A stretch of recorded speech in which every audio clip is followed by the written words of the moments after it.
Hi, and welcome to Periscope, the paranormal from A to Z. Today we are going to be doing the letter H.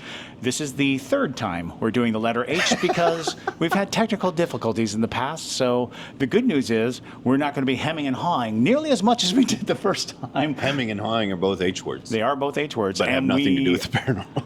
We had a hard time coming up with some H words, but we luckily have had opportunities to go through it a couple of times, and here we are. Here we are. So, H is for Hex. hex.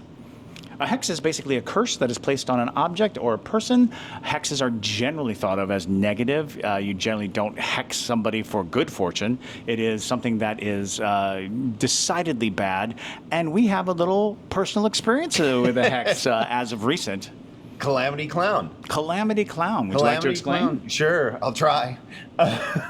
Calamity Clown is a clown doll that was delivered on our front porch overnight. It was a lot of fun to discover a wrapped package on our doorstep. Tell me, did you think that was a human head? I didn't. No. I'll be honest with you. I assumed it was a doll, like that's right good. off the bat. That's good. Hey. Two thoughts went into my head: doll or bomb.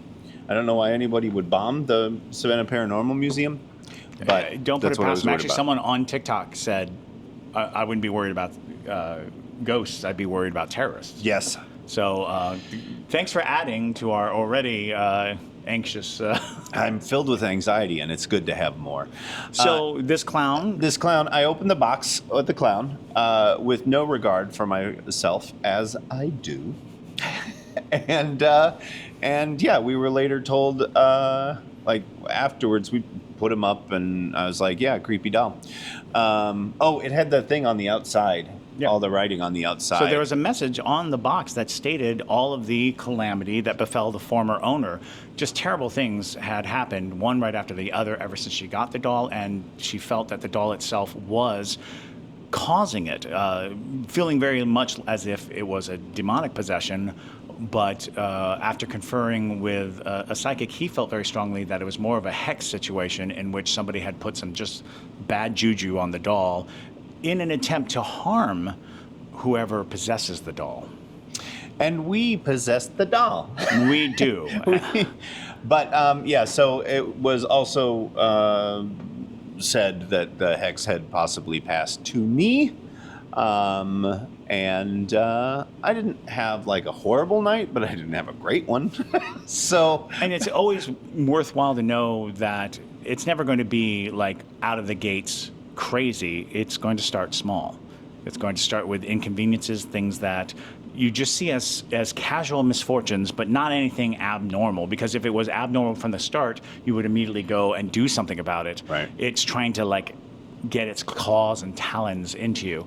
So we took the proper precautions. But yes, that is a hex, and That's a hex. hexes are generally done by witches, and witches have a goddess by the name of Hecate. Hecate. Hecate is the goddess of witches and is one of the most prominent of the mythological figures that still have sway and presence in everyday life. There are a lot of people who still worship Hecate, or at the very least acknowledge and give credence to her presence and to what she stands for. Hecate is a threefold goddess. She's seen as the maid, the mother, and the crone.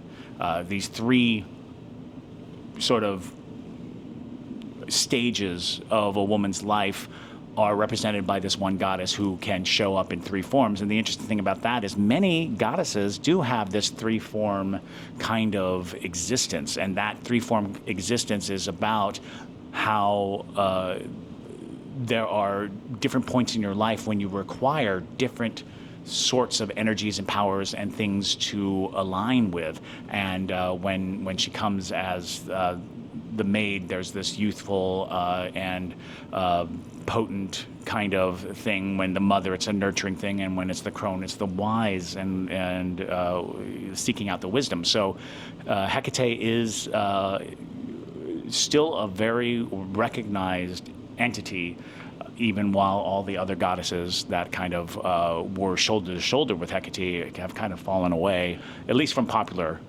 You will find obscure practices that still call upon other goddesses like Persephone and find their way to these things. Persephone, who was, of course, married to Hades, also H. Now, we've had people come through our museum and talk about how they still worship Hecate. Yes, and they take signs as signs from Hecate. So when they feel that they have been given some kind of information that is supernatural in nature, they feel that it is Hecate who is passing this information on to them, and so it is still, widely practiced. She is the goddess of witches, and witches who practice, old school witchcraft that does not have anything to do with Satan worship, because that it gets very muddy, because there's an entire indoctrination process of believing that witchcraft is being in league with Satan. That's the only witchcraft that exists, and that happened in the 80s. Well, technically, it happened in the 1400s. It was a big part of the Inquisition, all the witch trials. Witch trials based their idea on witchcraft was born of Satan worship, and it was being in league with Satan, being in Congress with Satan, and that puts you in this weird sort of state of awareness for society. Society chose to believe that is what witchcraft is, when it is decidedly not that. So, yes, Hades, which is interesting because it also brings us to hell. Hades is recognized as a place. Mm-hmm. But it's also the name of the god, the overseer of hell. And it's interesting because Hades was not specifically evil. There's a lot of practices where people don't understand that he just held the dead. That's his job. Was not to punish them. It was not to, and it wasn't a question of were you good, were you bad, were you good, were you bad. Everyone goes to Hades. That's the underworld. That is where the dead go, and the king of the underworld was Hades. And we just started, decidedly different than Satan. Decidedly different than Satan, but Hades got sort of conflated into Satan in our minds because we think of Hades as hell. Therefore, the person who's in charge of hell must be Satan, must be the devil. But Hades was in fact just in charge of the dead, which can't be a great job. No. And he gets painted. It's like a security guard. It's basically a security guard. He gets painted as evil a lot because of the tone of the fact that we just don't like the idea of being dead, and we think of dead as a punishment enough. We think of being dead as this terrible, horrible thing, even though it is possibly the second most natural thing to being alive. Everybody has to do it. So it's interesting. And then where we get all these things is we start to conflate the name of a deity who is in charge of something with the place, and we start renaming places. And there's Abaddon is another word for hell, but it's also the name of a demon. Hel is the goddess of death in Norse mythology, and we kind of held on to hell as the word for the underworld, and of course the flaming pit. All right. Yes. I have an H that I want to talk about. Let's do it. Hunt. That's right, Hunt. Hunt. Is this going to come out before we hunt? Yes. Oh, okay, good. We are about to do a ghost hunt in Americus, Georgia. We're going to the Rylander Theater, which is a beautiful, restored 1920s movie house that is reportedly haunted. And this will be Justin's first ghost hunt. It's my first hunt. I'm very excited. I usually avoid using the word hunt. I don't particularly like it. I don't think it sums up what we do. It's more of investigating, but more than anything, it's just kind of like hoping. It's a ghost hope. Well, that's an H word. It's an H word. I hope I see a ghost. I hope I find something.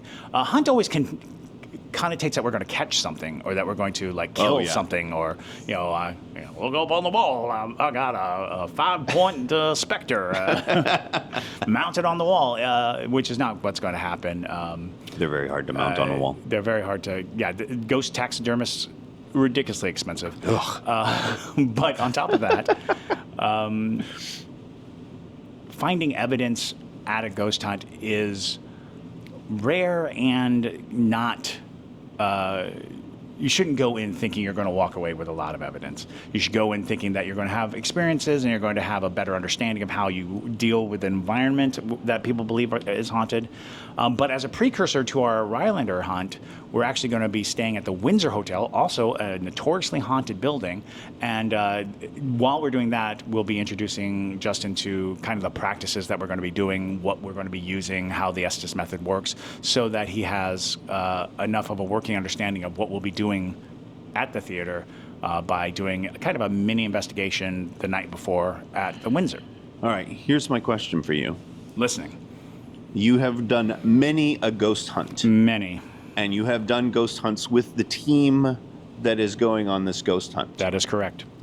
How do you think the dynamic will change, if at all, when you throw Justin in the mix? So, intriguingly, we have a member of our team, Debria, who is afraid of everything. And so we've taken to tormenting Debria by asking her to do very scary things. Sure. I find you to be like an anti-Debria. So I think that you will kind of negotiate this interesting space, which is, we'll say, hey, Debria, go in that dark room, and she'll say, no, and we'll say, Justin, go in that dark room. You'll be like, let me at him, and you start just licking the door. So I Debria will say, no, and I'll shove past her. Right, exactly. And say, I'll do it. And there's a good chance that we'll just put both of you in a room just to watch, the dynamic there. But yes, it is. I think that you are a piece of a missing puzzle when it comes down to it, because every ghost hunt needs the person who runs towards the sound. I am not the person who runs towards the sound. I am a person who analyzes and thinks about it and can come up with 100 reasons why you shouldn't. So we do need somebody who's willing to do that. And I think JT is that as well, but because his role as director kind of gums him up. Oh, sure. Yeah. He's got many other things he's doing. Having an extra person to just be like, I'll go, I'll look, I'll see, I'll sit under the stage, things like that. So yeah, we're excited. We might have you man a spotlight. Nice. Here's something I anticipate during this ghost hunt that our listening and viewing audience will be delighted by. There will be a lot of me whining about how tired I am. Yes. Yes. There is no getting over how tired you get. And it's twofold. Because there have been times when we were on investigations, and because of the amount of activity, and that keeps you awake. There's adrenaline to it. But there are long periods of time when you're just kind of sitting in the dark. So, and this is a beautiful theater. So, I'm excited. If you find yourself nodding off in the corner, I don't think that's going to be a problem. We'll have a lot of footage of sleeping Justin. Yeah. Well, that's H. That is H. That's a fine H, and it leaves plenty for the next time we come around. So in 26 episodes, we'll be back at H. Back at H.